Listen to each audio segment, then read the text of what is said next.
ପଦ୍ମଲୋଚନ ପଣ୍ଡା ସାମାନ୍ୟ ଅଧିକ ଭୋଟ୍ରେ ବିଜୟ ଲାଭ କରିପାରନ୍ତି।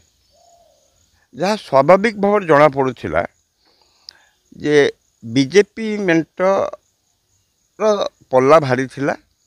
କାହିଁକିନା ପ୍ରଥମତଃ ବିଜେପି ମେଣ୍ଟରେ ତାଙ୍କର ନେତୃତ୍ୱ ଠିକ୍ ଥିଲା, ତାଙ୍କ ଭିତରେ ବିଭେଦ ନଥିଲା।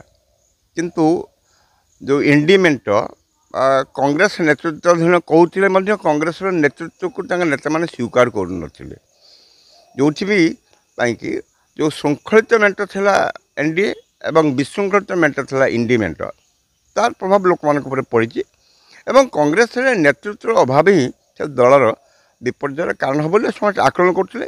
ଏକ୍ଜିଟ୍ ପୋଲ୍ ସେୟା କହୁଛେ ଏବଂ ମୋର ଆଶା ଏନ୍ଡିଏ ମେଣ୍ଟ ବା ମୋଦିଙ୍କ ପ୍ରଧାନମନ୍ତ୍ରୀତ୍ୱ ଏବଂ ନେତୃତ୍ୱକୁ ଦେଶବାସୀ ପୁଣି ଥରେ ସ୍ୱୀକାର କରିଛନ୍ତି ଏବଂ ତାଙ୍କ ନେତୃତ୍ୱରେ ପୁଣି ତୃତୀୟ ଥର ସରକାର ଗଠନ ହେବ।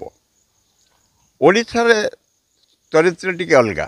ଯଦିଓ ଓଡ଼ିଶାର ଲୋକମାନଙ୍କୁ ମଫସଲି ବା ସାଧାରଣ ଭୋଟର ବୋଲି ଭାବନ୍ତି, କିନ୍ତୁ ପ୍ରକୃତରେ ବହୁତ ସମୟ ଦେଖାଯାଇଛି ଓଡ଼ିଶାର ଭୋଟରମାନଙ୍କର ପରିପକ୍ୱତା ଅଧିକ।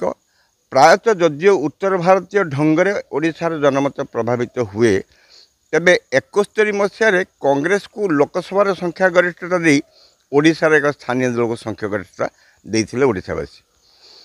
ସ୍ପ୍ଲିଟ୍ ଭୋଟ୍ ଗତଥର ମଧ୍ୟ ହେଇଛି, କାରଣ ଗତଥର ବିଜେପି 8ଟି ଲୋକସଭା ଆସନ ଜିତିଥିଲେ ମଧ୍ୟ ସେହି ଅନୁସାରେ ବିଧାନସଭା ଆସନ ଜିତି ପାରିନଥିଲେ।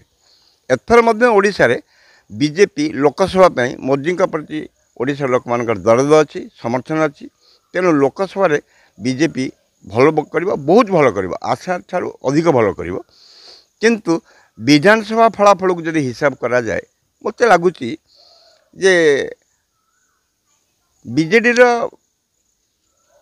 ଆସନ ସଂଖ୍ୟା କମିବ, ଏପରିକି 100 ତଳକୁ ଆସିଯାଇପାରେ, ଖୁବ୍ ଜୋର ହେଲେ 80-85 ଭିତରେ ରହିପାରେ ଏବଂ ବିଜେପିର ଆସନ ସଂଖ୍ୟା ବଢ଼ିବ, କିନ୍ତୁ ସରକାର ଗଠନ ପାଇଁ ଯଥେଷ୍ଟ ହେଇ ନପାରେ। ଓଡ଼ିଶାରେ ବିଜେଡ଼ି ସରକାର କରିବ, ମୋତେ ଲାଗୁଛି ଓଡ଼ିଶାରେ ବିଜେଡ଼ି ସରକାର କରିବ, କିନ୍ତୁ ପାଣ୍ଡିଆନଙ୍କର ପ୍ରଭାବ ଯଥେଷ୍ଟ କମିଯିବ। କାରଣ ବିଜେଡ଼ିର ଯେଉଁ କ୍ଷତି ଘଟିଛି ଓଡ଼ିଶାରେ, ତାହା ମୁଖ୍ୟତଃ ପାଣ୍ଡିଆନ ଯୋଗୁଁ। କାରଣ ଓଡ଼ିଶାର ଲୋକେ ଜଣେ ଅନ୍ୟ ରାଜ୍ୟର ବ୍ୟକ୍ତିଙ୍କର ରାଜନୈତିକ ପ୍ରାଧାନ୍ୟକୁ କେବେ ସହ୍ୟ କରିପାରିବେ ନାହିଁ। ସେ ଦୃଷ୍ଟିରୁ ପାଣ୍ଡିଆନଙ୍କ ପାଇଁ ବିଜେଡ଼ିର ପ୍ରଭୁତ କ୍ଷତି ଘଟିବ। ହয়তো ସରକାର କରିପାରେ।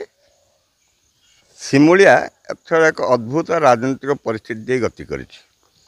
ନିର୍ବିବାଦରେ କୁହାଯାଇପାରେ ସିମୁଳିଆର ଭୋଟରମାନଙ୍କର ଲୋକସଭା ପାଇଁ ଅଭିମନ୍ୟୁ ସେଠୀ ପ୍ରତି ଦରଦ ଏବଂ ପ୍ରବଳ ଜନସମର୍ଥନ ଥିଲା।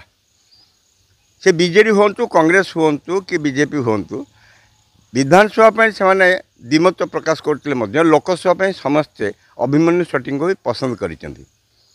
ବିଧାନସଭା ଆସନରେ ସିମୁଳିଆରେ ଏକ ପ୍ରକାର ଦ୍ୱନ୍ଦ୍ୱରେ ରହିଥିଲେ ଭୋଟର। ସେଥିପାଇଁ ଭୋଟରମାନେ ପ୍ରାୟ ମୁହଁ ଖୋଲୁନଥିଲେ, କାରଣ ସେମାନେ ଏକ ପ୍ରକାର କହିବାକୁ ଗଲେ 3 ଦଳର ପ୍ରାର୍ଥୀଙ୍କୁ ଗ୍ରହଣ କରିପାରୁନଥିଲେ।